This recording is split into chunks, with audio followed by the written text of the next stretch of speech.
வணக்கம் மக்களே. இன்னைக்கு செவ்வாய்க்கிழமை. இன்னைக்கு ஒரே ஒரு ஒரு கிளவியை கிழிச்சு தொங்க விடுறதுக்கு தான் நான் வீடியோவே போடுறேன். யாரும் தப்பாக எடுத்துக்காதீங்க. அந்த கிளவிக்கு மட்டும்தான் இந்த வீடியோ, சரிங்களா? பேர் சொல்லலை. இன்றைக்கி அப்படி ஒரு சம்பவம் நடந்துச்சு. கோயம்புத்தூரில் ரொம்ப காற்றுங்க.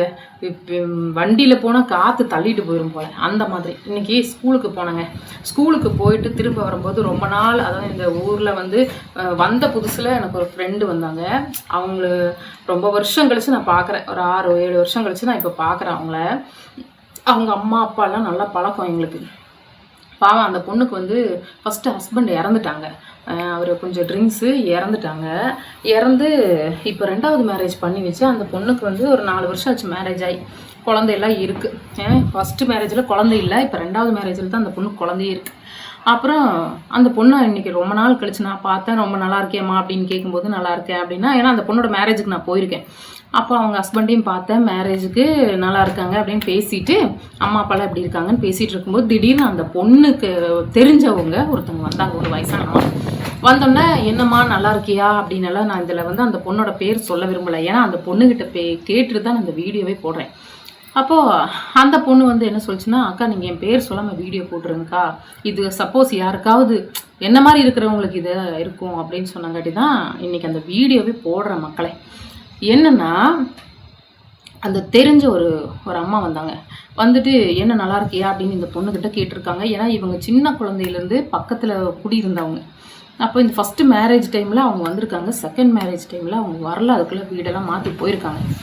பாருங்களேன், காற்று எப்படி அடிக்குது, மரமெல்லாம் சாஞ்சிரும் போல். அப்புறம் அந்த பொண்ணுக்கிட்ட ஃபஸ்ட்டு விடோவாக இருக்கும்போது அந்த பொண்ணை பார்த்துருக்காங்க. ஃபஸ்ட் ஹஸ்பண்ட் இறந்ததும் அவங்களுக்கு தெரிஞ்சிருக்கு. 2வது கல்யாணமானது அவங்களுக்கு தெரியலையா என்னங்கிறது தெரியல. அந்த பொண்ணு இன்னைக்கு பொட்டு, செவ்வாய்க்கிழமையில் கோயிலுக்கு போகிறதுக்கு பொட்டு பூவு குங்குமம் எல்லாம் வச்சு தலை நிறையா அவங்க ஹஸ்பண்டு கூட வந்திருக்கு. அவங்க ஹஸ்பண்ட் அந்த சாமி பூ வாங்குறதுக்காக ரோடு கிராஸ் பண்ணி அங்கே போயிட்டாரு. அந்த டைமில் தான் நான் அந்த பொண்ணுக்கிட்ட பேசுகிறேன். அப்போது இந்த வயசான ஒரு அம்மா, அவங்களுக்கு ஒரு 60 வயசு இருக்கும். அவங்க என்ன கேட்குறாங்கன்னா, இப்போ நீ எவனுக்கு பொண்டாட்டின்னு கேட்குறாங்க. எப்படி இருக்கும் அந்த பொண்ணுக்கு? நானும் பக்கத்துலேயே நின்றுட்டுருக்கேன். அப்போது அந்த பொண்ணு ஒரு மாதிரி கூனி குறுகி அப்படியே ஒரு மாதிரி, இந்த மாதிரி எனக்கு கல்யாணம் ஆயிடுச்சுங்க அப்படின்லாம் சொல்கிறாங்க. அப்படியா, அவர் இறந்துட்டார்ல, அவன் அப்படி பண்ணான்ல இப்படி பண்ணலான்ல, பழைய ஹஸ்பண்டை பற்றி அந்த பொண்ணுக்கிட்ட சொல்லிச்சு.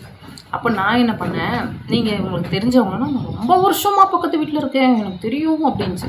நான் சொன்னேன், மூஞ்சியும் முகரக்கட்டையும் பாரு, அந்த பொண்ணு இன்னொரு வாழ்க்கை ஏற்படுத்தி சந்தோஷமாக வாழுது, அதை பற்றி பேசுவியா?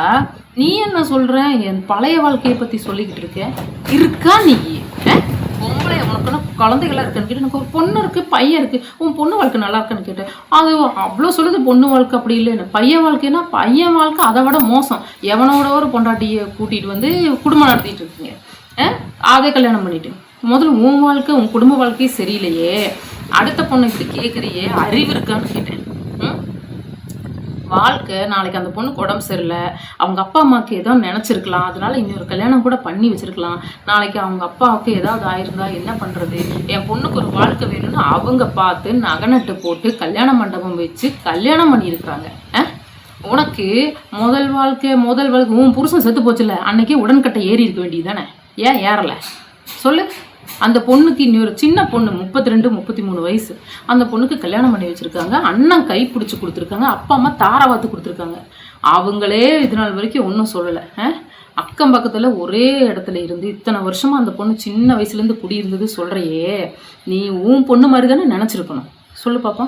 நீ அப்போ எதுவுமே நினைக்காம அடுத்தவங்களை இப்படி பேசுகிறீங்களே, நீ எல்லாம் நல்லா இருப்பியா அப்படின்னு அந்த கிளவியை கிழிச்சு தொங்க விட்டுட்டேன். நல்லாவே கிழிச்சு தொங்க விட்டுட்டேன்.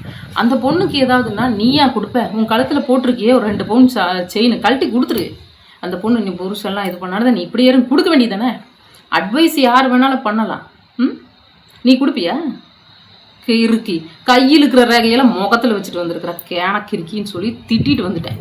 மக்களே, அந்த பொண்ணோட வாழ்க்கை அவங்க குடும்ப சம்மந்தப்பட்ட விஷயம், பர்சனல். அவங்களுக்கு வாழ்க்கை இருக்குது. மறுமணங்கிறது சட்டத்தில் தப்பே கிடையாது. மறுமணம் பண்ணணும், பண்ணிக்குவாங்க. உடன்கட்டையில் இந்த காலத்தில் யார் ஏறுறாங்க சொல்லுங்கள் பார்க்கலாம். வாழ்க்கை சரியில்லைன்னா என்ன பண்ணுவாங்க? அவங்கவுங்க வாழ்க்கையை பார்த்து வாழ்ந்துட்டு போகிறாங்க. இந்த வயசான இந்த அம்மா ஒரு லேடி தான் அது சொல்கிறாங்க, ஜென்ஸ் எல்லாம் சொல்லலை. ஒரு லேடி, ஒரு பெண் ஒரு பெண்ணுக்கு பெண்ணே வந்து இப்படி சொல்லும்போது இப்படி இருக்கு. நம்ம நாடு எங்கே போயிட்டுருக்கு பார்த்தீங்களா? இந்த மாதிரியும் இன்னியும் சில ஜென்மங்கள் இருக்காங்க, அவங்களாம் திருந்தணும். அதுக்காக இந்த வீடியோ போட்டேன் நான். அந்த பொண்ணுக்கு நான் அப்புறம் சமாதானம் சொன்னேன். அவங்க வீட்டுக்காரனால செருப்பால் அடித்த மாதிரி அந்த கிழவியை நல்லா கேள்வி கேட்டாங்க. ஏன் பொண்டாட்டி, நான் தொட்டு தாலி கட்டியிருக்கேன், அவன் ஏன் பொண்டாட்டி, எவன் பொண்டாட்டி கிடையாது, என்னோட பொண்டாட்டி, நல்லா கணக்காக சொன்னாங்க. அந்த பொம்பளைக்கு முகத்தில் அடித்த மாதிரி ஆயிடுச்சு. தலை குமிஞ்சிட்டு போகுது, தலை நிமிந்து போகலை. இப்படி ஒரு தேவையா? எல்லாம் நாடு போயிட்டு இருக்கிற இடத்துல இது இனியும் வளராமையே இருக்குது அந்த மாதிரி. சரி மக்களே, பார்க்கலாம். இன்றைக்கி ஒரு வீடியோ போட்டேன், இது ஒரு சொல்லணுங்கிறதுக்காக போட்டேன். பாய். 7 மணி லைவில் சந்திக்கலாம். பாய்.